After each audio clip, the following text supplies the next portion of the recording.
Good morning, everyone. This morning we'll be in Mark chapter 14. We're still in the book of Mark. We're going to stay in it until we get done or Jesus comes back. Brother Gonzalez, it truly is always nice to see you. Would you open us in a word of prayer this morning? All right, thank you for your goodness and blessings. Thank you for allowing us an honor to come to your house today. I ask you to please bless Brother Jeremy, give him the wisdom that he needs so we can learn what we need for our lives. In Jesus' name, amen.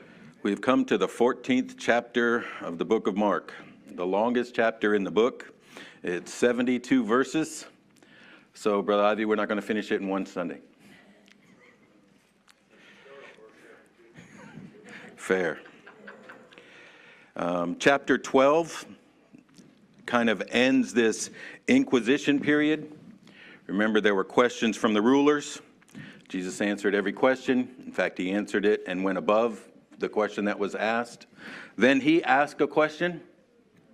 And then we get a little 4-verse teaching lesson at the end about the widow woman and her donation, her gift. So, and then we went to spent 2 weeks in chapter 13. Chapter 13 to me, as you go through the book, it's kind of a timeout. It's a place where we get to the Olivet Discourse, and it deals with prophecy. We're not to be ignorant. Encouragement, it's a challenge, it's a lot of things. But by the time you get to chapter 14, we're back in this picture, this time, this description of the last days of Christ, the last week of Christ, the last hours of Christ. And I spent time, Brother Ivy, the last week, I kept concentrating on, let's get back to the last days, let's get back to the last week, let's get back to the last, and I was depressing myself. We're studying the life of Christ, and Brother Gonzalez, the worst thing to say is these are the last days.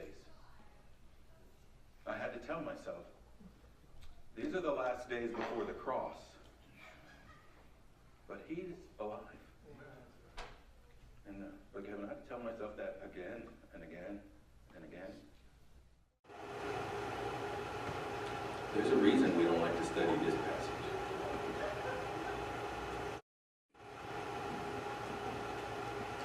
The cross might be the most beautiful act of love ever.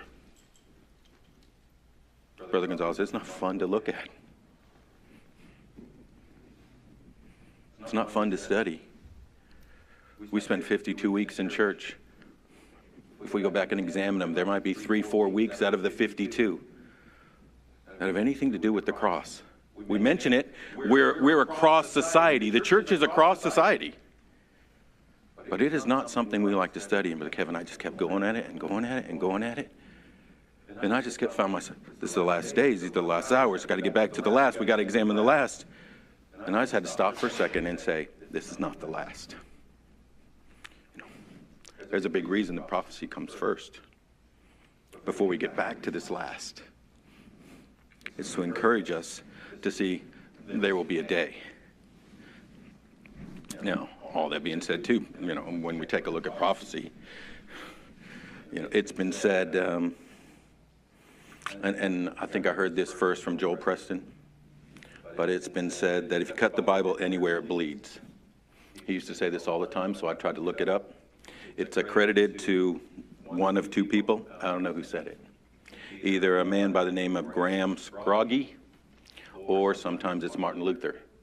Don't care who said it, I care about its meaning, and its meaning is very true. If you cut the Bible anywhere, it bleeds. It's always pointing towards the cross.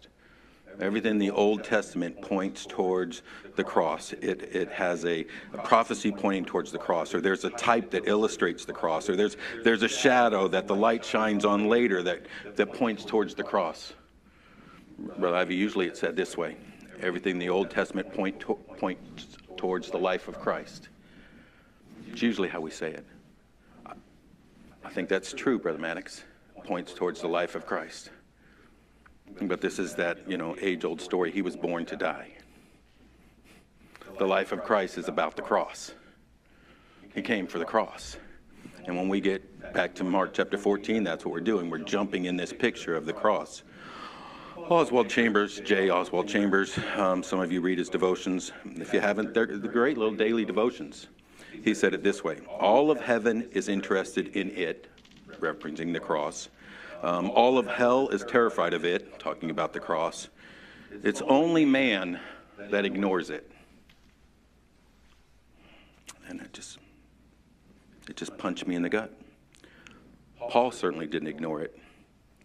Remember in Corinthians he would write, I am determined to know anything among you save Jesus and him crucified. Brother Max, he would say, if I'm going to teach, if you are going to know me for anything, if I'm going to teach you, when I'm done here, the one thing I want you to know is Jesus and the crucifixion.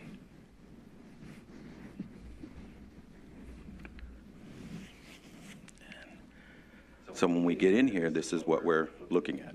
Mark chapter 14 jumps us right back onto a speed track, headed straight towards the cross.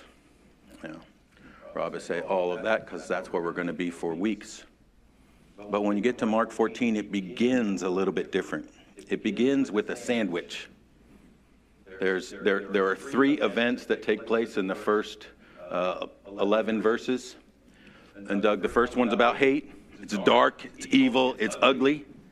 Then we get this beautiful picture of love and worship and commitment. And then we get hate.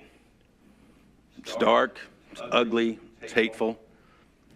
And I want you to understand, this is one of those pictures, Brother Max, this is one of those pictures where Mark's created this. So like the flyby, remember the Mark speed when we look at things.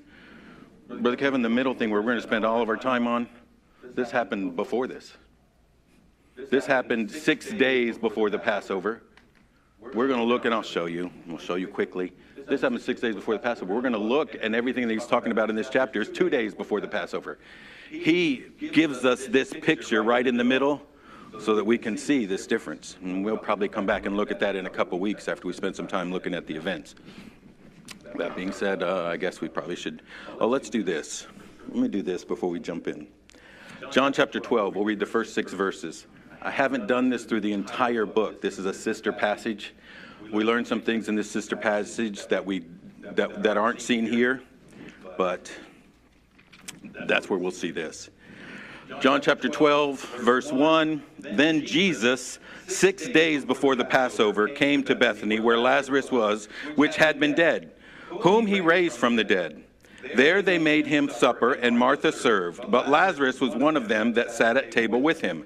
Then took Mary a pound of ointment of spikenard, very costly, and anointed the feet of Jesus, and wiped his feet with her hair, and the house was filled with the odor of the ointment. Then saith one of his disciples, Judas Iscariot, Simon's son, which should betray him, why was not this ointment sold for 300 pence and given to the poor? This he said, not that he cared for the poor, but because he was a thief, and had the bag, and bare what was put therein. Again, verse 1. Then Jesus, 6 days before the Passover. So, Brother Ivy, this account happened 6 days before the Passover. We're going to get to this same account in chapter 14, put here. Chapter 14, verse 1. After 2 days was the feast of the Passover. So it's 2 days before. And of unleavened bread. And the chief priests and the scribes sought how they might take him by craft and put him to death. Dark. Right, this is what's going on in this picture. Dark. They're planning a murder. But they said, not on the feast day, lest there be an uproar of the people. So he begins to roll this out, and there are some things we see. Here's how it begins. They've got together, and they're quietly, respectfully trying to figure out how to plan a murder that makes it okay.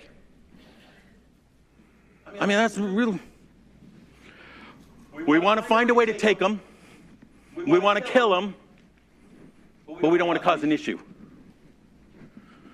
It's pure hatred. The time is short. There's only 2 days. We can't do it then. It'll cause a problem. This is urgent. And there are some things we can learn. Brother Maddox, hatred always requires an urgent reaction. Remember when you were a little kid, your mom would tell you to just pray before you respond, or before you swing, stop and think about the consequences, all those little things, just to make things not urgent. Because usually when we respond in the urgent, we regret it for a long time afterwards. And right here we have the picture. It's urgent. We must respond quickly. We got to do something now. We only have 2 days, and then it'll be too late. Well, it's already been 3.5 years. Why is 2 days going to make it too late? Because the hatred demands that something must be done now. Not only does it demand a quick response, they need to get away with this. So it has to be done in secret. We got to figure out how this is done so people don't know. They fear the revelation. They don't want to be exposed.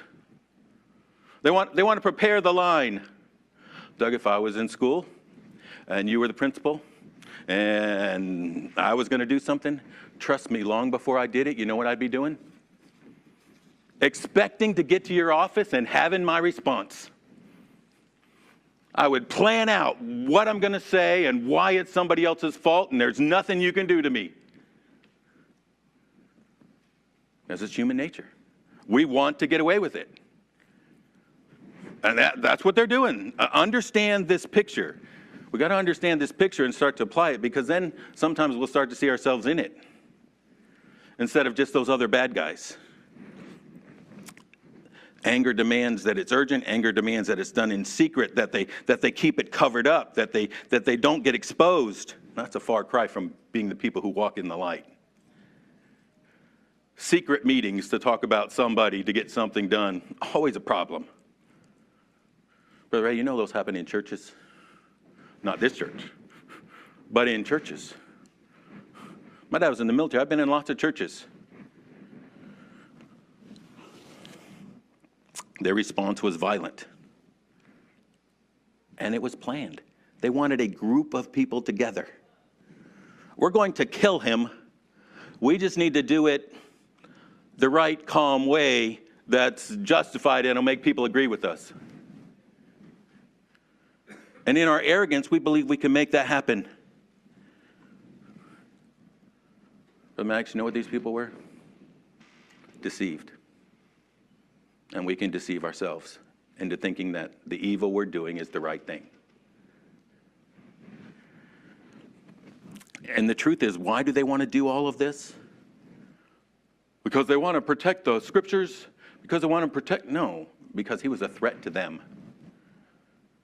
Because they just went through their little inquisition. They asked him questions. He answered those questions. In fact, remember the parable he taught? They said, what was their conclusion? He's talking about us. He was a threat to them and their way of life. 2 weeks ago, we talked about it this way. He was a threat to the stones they have built. The temple they created, what their value system stood on, he was a threat to that. And they would rather hold on to the stones that they built, their way of life, their value, than let it go and hold on to God's.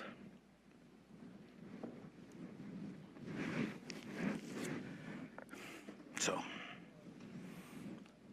all of this was done so they could make it happen quickly and no one would know. Well, you understand we're here today talking about it because everybody knows. Because God wanted this exposed to the entire world. Man, it makes no sense that they didn't wait. That's done in anger and stupidity. Because they're doing this when the small estimation is 2.5 million people in this city who have come from everywhere else. I looked this up. It's one of the few times I actually broke out the Josephus works. Brother Ivy, I kept looking, everything said about 3 million, 3.5 million, 3.5 million. So I just said, well, what did he actually say? What he actually said, he didn't give a number. He gave this number, 246,000 lambs were killed. So 246,000 lambs were killed. This is what I did. It's not exact. But if we go back to Exodus, it says you had to eat the whole lamb. If you couldn't eat the whole lamb, invite some friends. Invite your neighbor. So I don't know how many people it takes to eat a whole lamb. I don't like lamb. But I don't think you could eat a whole lamb with less than 10 people. So it's simple math.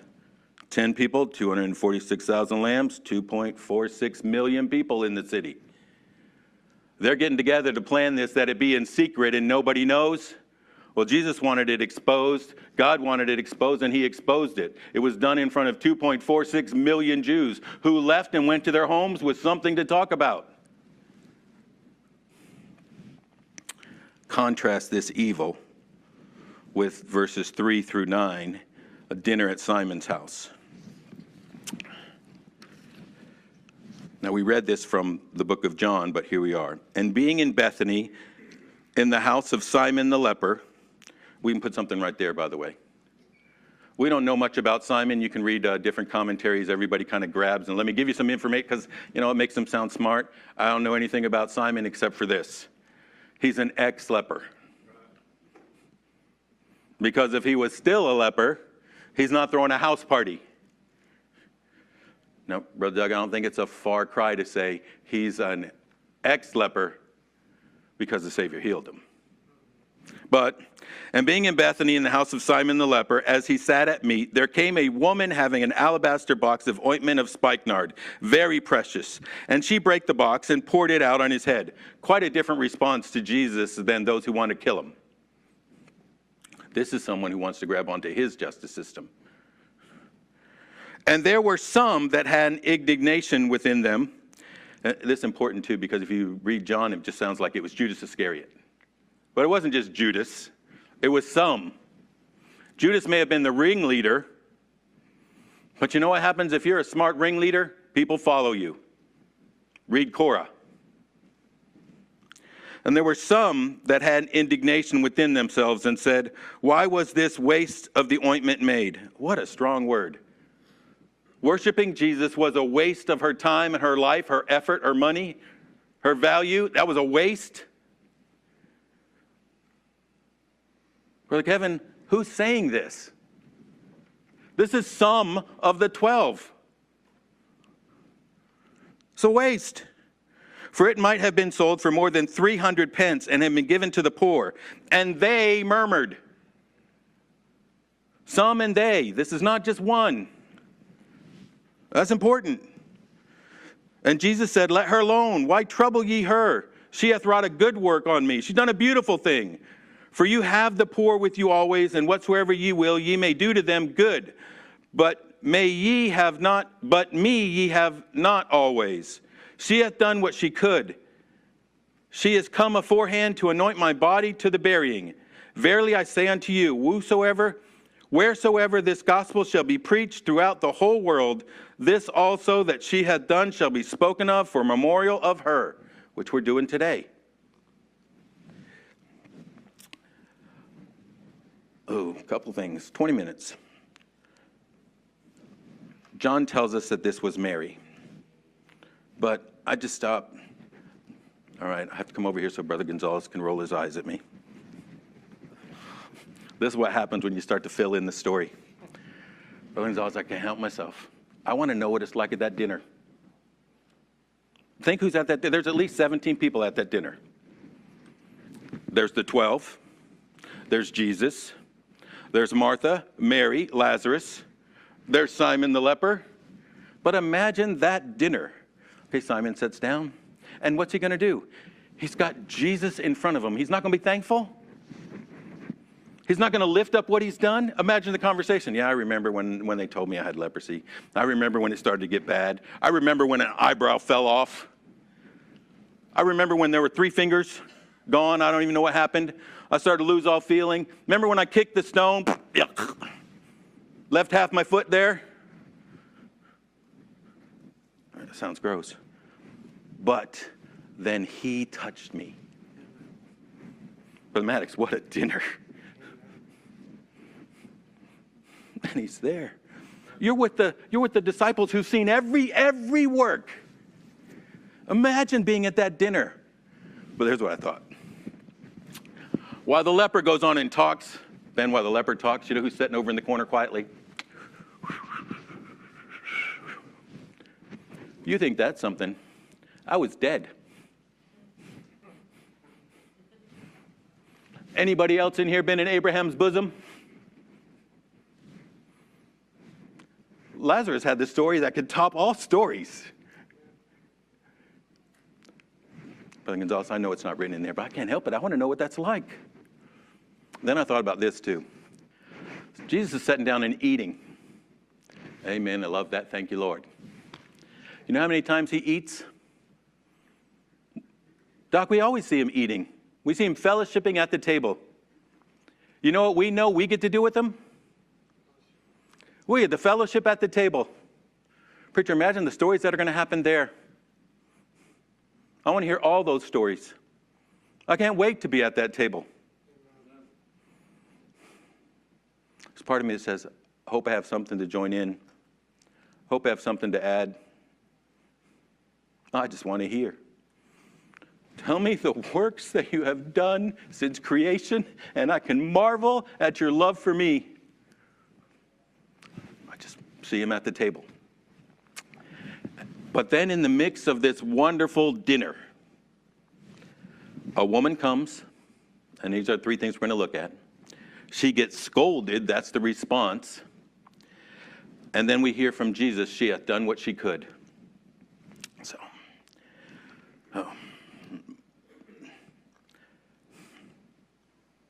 maybe I'll do this later.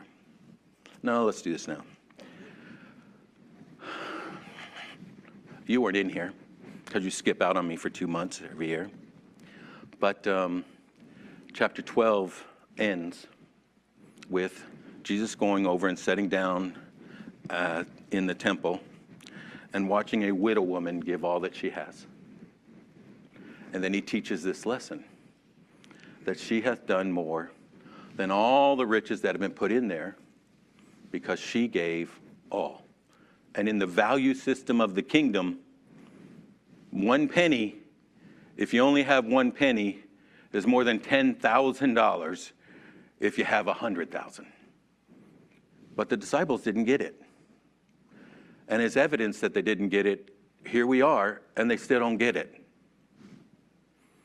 Because here comes a woman giving the best that she has, showing dedication, submission, sacrifice, and what she gets in response is a good scolding.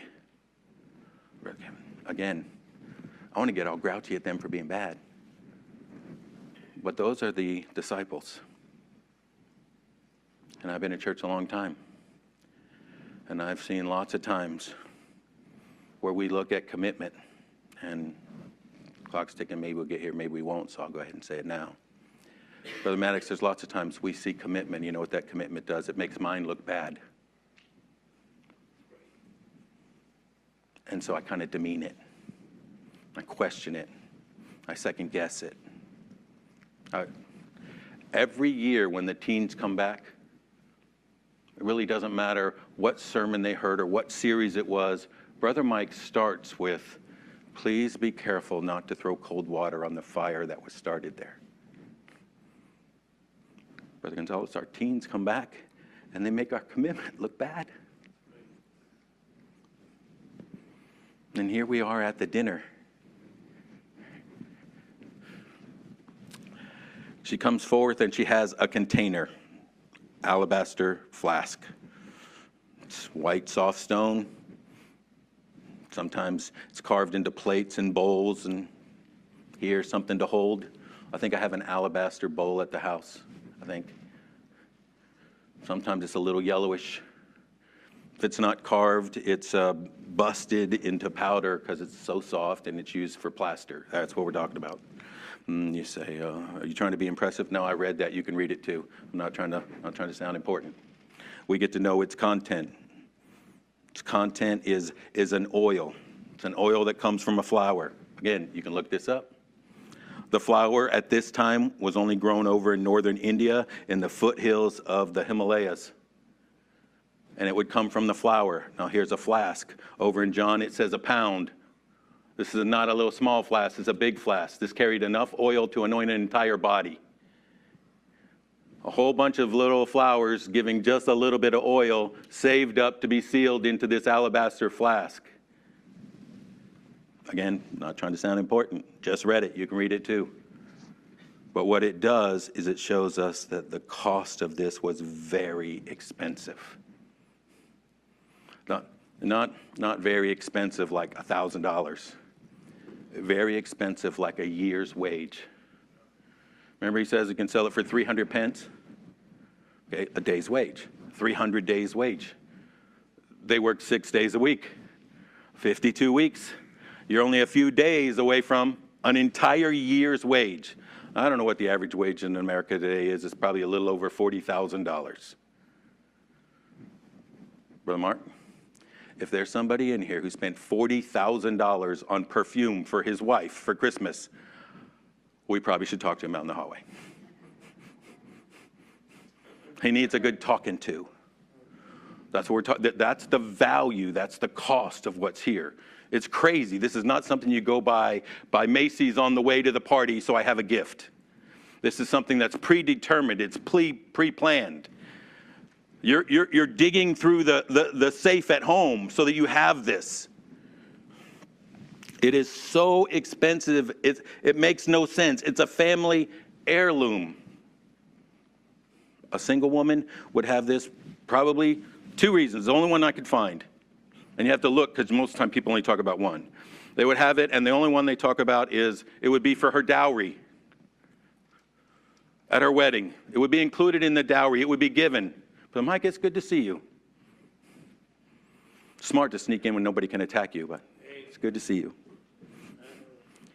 Second reason, if she didn't get married, it would be saved for after her death. It would be used for her body after her death. And they usually got sealed in with the body to show that it was done. Like that it wasn't stolen, that nobody took it because she's dead. Which is why they know that's how it's done, because they found them. This is what she brought. In the action of bringing it and breaking it and pouring it, there's an element where she's pouring out her future. Brother Maddox, she's trusting her future right here. Here, you're my future. Part of the dowry.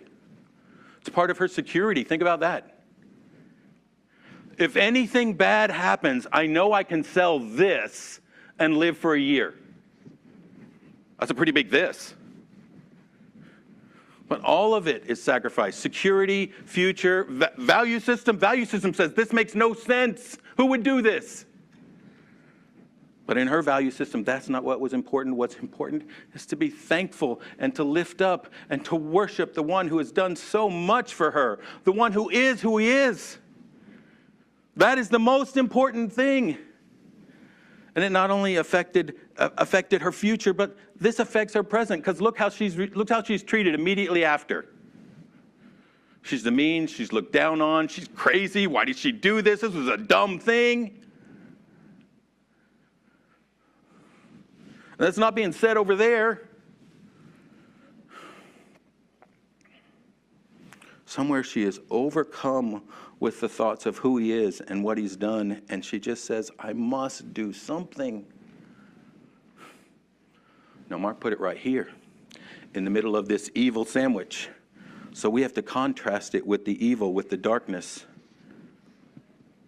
Brother Mark, I think we shouldn't miss this. We shouldn't miss the fact that while this worship is happening, while this act of sacrifice is happening, Jesus knows he's going to be betrayed. He knows he's going to be hated, he's going to be arrested, he's going to be tried, he's going to be falsely accused, he's going to be abandoned, he's going to be assaulted. All of Jerusalem is going to yell, crucify him. Preacher, here's the truth. If I know I've offended somebody in here, and usually you can tell. I mean, not that you do it, but you can tell because their face shows it. Sometimes I put people to sleep. You can see that easily. And then people say, well, okay, no, you can tell when people are offended. And when I offend someone, when I know one, Brother Gonzalez, it crushes me. I want to go back and listen to what I said, but, it's terrible. I don't know how people listen to me. So I just ask everybody. I'll find a way to bump into them. I'll find a way to bring something up. Brother Mike, I just have to know. And I want to fix it because I don't like that division. I don't want that separation. It's just not right. There's something inside that says, no, you're supposed to be like this. I think that's the Holy Spirit, by the way. Right. But I can't handle it. A whole city. 2.46 million people. You don't think that brings some dark? Well, he's God. He's the God-man who chose to perform all of this as a man.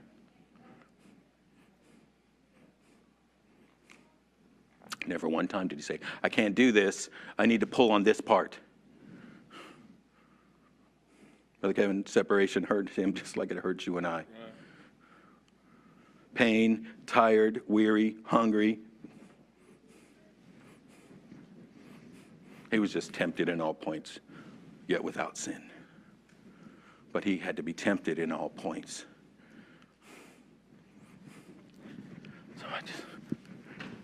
So in the middle of all of this dark, in comes Mary with sacrifice and worship and love. Again, Brother Gonzalez, I don't know what happens, and I know we shouldn't try to think what's in Jesus' mind, but this is what I think. Ready? Thou preparest a table before me in the presence of mine enemies. He knew the Old Testament. Actually, he wrote it. He knew it. You anoint my head with oil.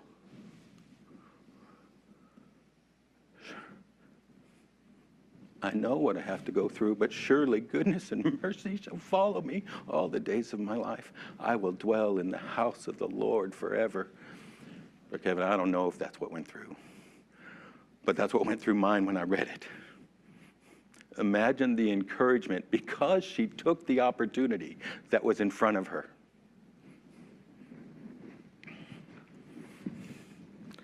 Now, how did they respond? They scolded her. John tells us Judas was the ringleader, but he was not alone. They murmured. Some were in indignation. She's sitting there while people are getting offended. And she knew. I want to be better than them. So I say, why don't they celebrate? Look at what's going on. She shows sacrifice. She shows love. She shows commitment. Stop and think about it. They should be celebrating. They should be lifting this up. They should be happy. But instead, they're murmuring, oh, that's so extravagant. That's such a waste of money. That's wasteful. She's a radical. Doc, I've learned that radical often is just somebody who loves Jesus more than me. Now, that's hard to say, but that's true. Sometimes the one I want to look at is say, psh, because this is usually how it goes. They're radical right now. Give them some time. They'll calm down. So right now, all they can see is who he is and what he's done and what he's doing. And it draws from us a response. And here I'm putting myself into the story, Brother Mark, but I think it made them see the inadequacy of their response. Every day they spend with them. And here she's loving them. And they're just a few days from saying, who's going to be the greatest? They're a few days from arguing and not listening to what he says, not allowing it to sink in, filtering it through so they can hold on to the stones they built in their temple.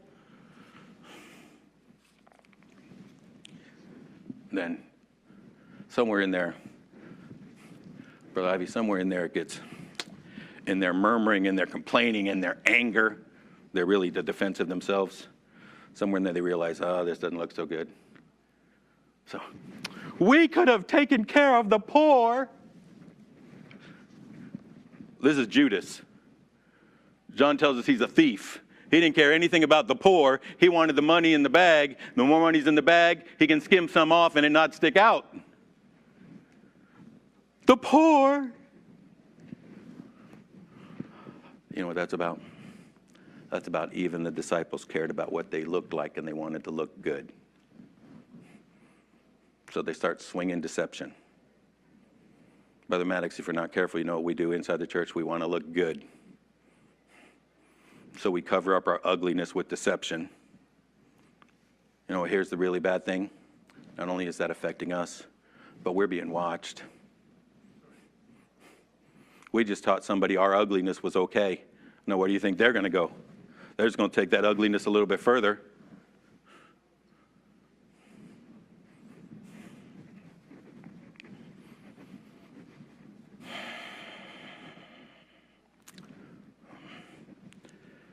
I don't remember who I took this from. I took this from somebody. I wrote it down here, so I paraphrase it. It's not a direct quote. So I guess that means I don't have to remember who I took it from.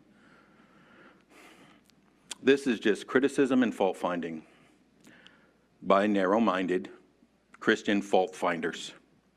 It has existed in the church since the beginning. I wrote this.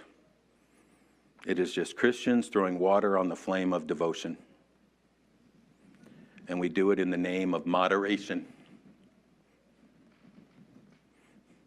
Don't be a radical. We just need to be moderate. Like you can be too committed. You can love Jesus too much.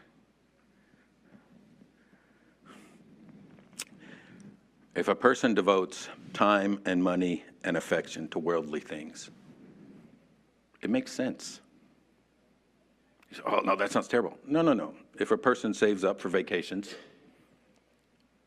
if they buy a new car every 2 or 3 years, if they say home improvement so that, the house doesn't lose value, Brother Gonzalez, those things make sense to us. And I'm not making them bad. None of those things are bad. We understand those things. But if a man does the same thing, time, money, and affection to Christ, we call him a fanatic, and we try to push him to lean more towards moderation. When I was younger, I loved reading biographies. If you read biographies of missionaries, you can't imagine how many missionaries have been tried to be talked out of going on the mission field. Because it's crazy, it's radical. It makes me nervous. How many people have I talked out of serving? But Kevin, it bothers me. I don't know that. How many times have I discouraged someone from singing or teaching or giving?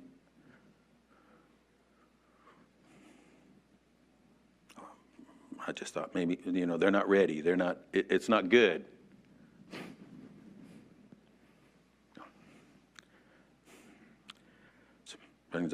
I've heard people say, well, all that matters is that you're willing. Well, I think that's the first thing that matters, but that's not all that matters. But that is where it begins. We get people that are willing. We don't need to throw water on them. We need to encourage them. Now you're willing, so go and invest. Being willing to teach, that's a great thing. Just realize it has an effect, good or bad, so let's invest. Be willing to sing, so let's practice.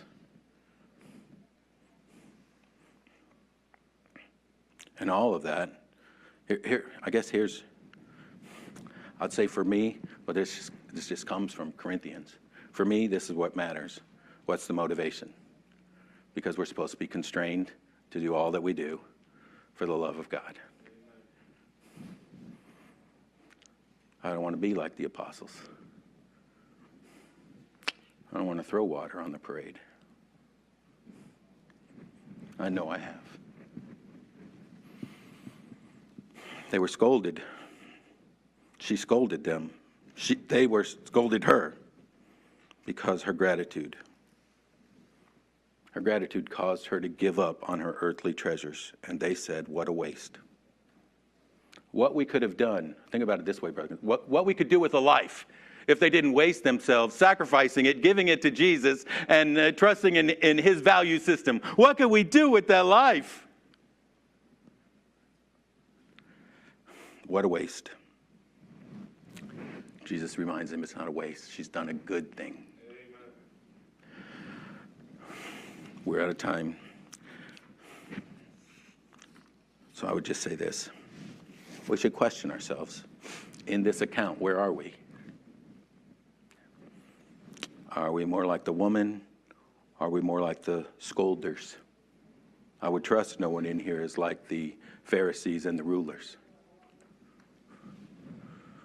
Say, well, how do I, well, to what do we give our worship? Where does our value come from? What gift do we bring? You know, look at a successful, Brother Kevin, what makes it a successful life? How do we determine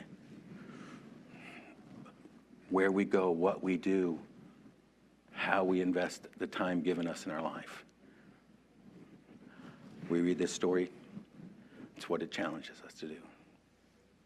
More like the woman, more like the scolders. Brother Maddox, close in a word of prayer, please.